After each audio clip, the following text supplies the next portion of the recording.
How is Trump oppressing me personally? I'm an openly queer woman with a trans partner. And under this administration, there are direct attacks on our rights, like trying to roll healthcare protections back for trans people, allowing federal contractors to discriminate on gender identity. Wait. So you're an openly queer woman with a trans woman part. So you straight. You see how confusing a lot of this stuff is? It's like a lot of times we don't even know. It's like y'all both reverse of the reverse to then make y'all the reverse. Honestly, bro, all of these labels, all of these different boxes that people want to check for themselves. And again, I'm not the type of person that really cares about what you do in your own bedroom as long as you're not hurting nobody and you're not doing nothing illegally. But to push this on American taxpayers and to push this as a cultural norm is where we start to draw the line. You know what I'm saying? And I don't stand for anything that is not, going in the direction of logic and making sure that our children understand strong core American values. It's just weird, bro. Preventing trans. Let me start this over because I'm trying to understand exactly what this means. How is Trump oppressing me personally? I'm an openly queer woman with a trans partner. I don't even know what that means, bro.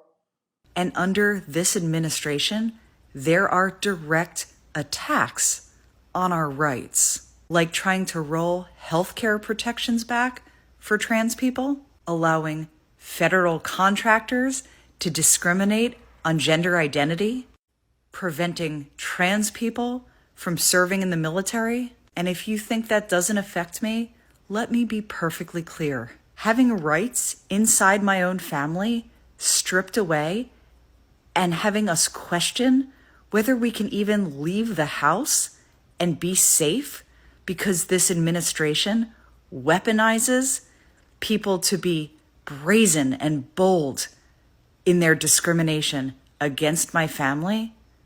Yeah, that affects me personally. It affects me deeply. And the fact you can even ask that question says a lot about you. So I'm going to deep dive into this a little bit because I wanted to know where this question generated from.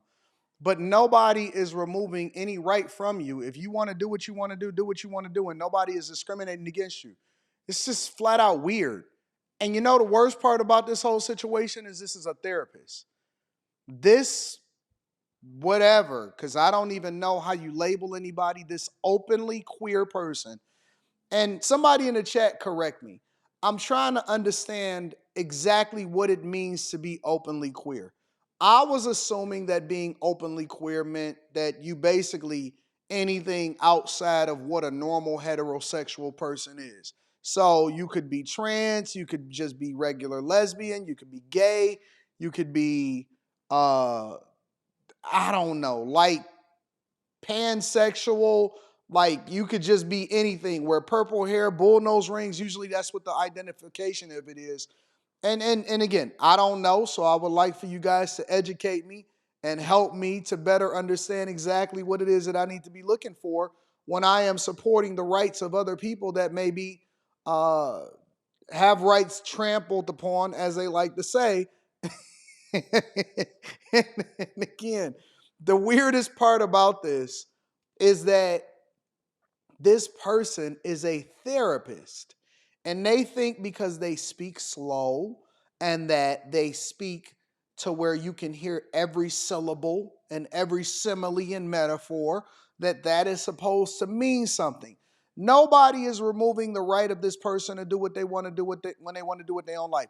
If you decide that you want to get a healthcare procedure that is outside of the core of what a regular everyday human being is getting, then that is cosmetic, right? That is something that you are choosing, and the taxpayers and insurance companies, more importantly, because we like to demonize insurance companies, they should not be on the hook to making sure that you feel good about yourself or that your partner feels good about yourself. And I'm assuming that she's not in the military. And so they think that they can dress, use whatever bathroom that they want to use, and the military is supposed to spend extra dollars to accommodate them. When, in my personal opinion, and Trump hasn't even removed this, I don't even think women need to be serving in the same roles in the military as men. So then when you start talking about gender identity issues, that makes it 10 times more complicated. She's saying that she not feeling safe when she goes outside. That has nothing to do with rights. That has everything to do with whether or not you want to become a victim or not. And a lot of people are running in the Victim Olympics in order to try to hold Trump accountable for decisions that they made for themselves. You see how people want to become victims. And I'll tell you, let me preface this next part of the video that I'm going to play. Because again, I had to do a little bit of research. And so what I did was I went to the comment. When y'all sent me this video, I looked at it. And then I said, you know what, I'm going to talk about this. Then I said, you know what, let me revise this. I'm going to talk about it a little bit differently, because I went to the comment that the person asked that then generated this response. And the beginning of the video, which I am not going to play, I just skipped right over that. In the beginning of the video, it basically was wishing for the, let me just put this right, the passing of our president.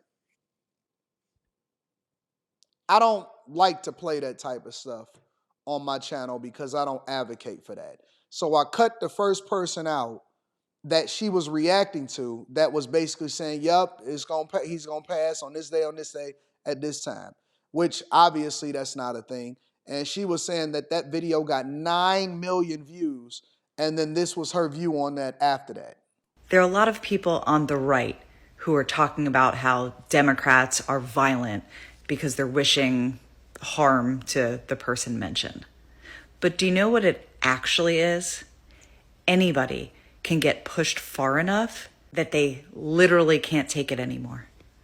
And I think that's what a lot of people are not realizing, that people on the left, liberal people whose lives have been turned upside down by this administration, cannot take it anymore. It is not normal to have to live this way, under this level of oppression.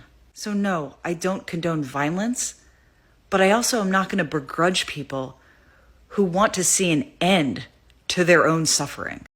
So that was the video that then created the next video that the woman was speaking about, that then yielded all of the negative responses. This is crazy, right? This is insane. For people to be sitting here having this conversation, and for a woman that says that she's a therapist is emphasizing that her rights are trampled upon, and she's also emphasizing that she does not begrudge a person that wants to see the president of the United States of America taken out because they feel some type of way about it, is wild to me. Is wild to me. People are out here on the left going crazy. I got a video that I was thinking about reacting to where a man was saying that him and his son is going through it right now because his son is super liberal and he's not. And they've always had political discussions in their household. And the son basically says that people that are on the right that support American patriots and freedom are in cults. And that he believes is actually the opposite. People that have these liberal mindset and views that can't see things outside of what they view it as are actually the ones that have a cultish-like mentality. I've never thought it to be cultish to want to support the American flag, to put America first, to want for traditional values, and to want our president to succeed because that then helps all of us and have safer cities and not allow for men and women's bathrooms. Let me know what y'all think inside of the comments. Make sure y'all tap into the Patreon. Link is in the description. Teach Hanley, 40% off your first order, 20% off for life. I love you. I appreciate you. I'm going to holler at you guys later. Peace.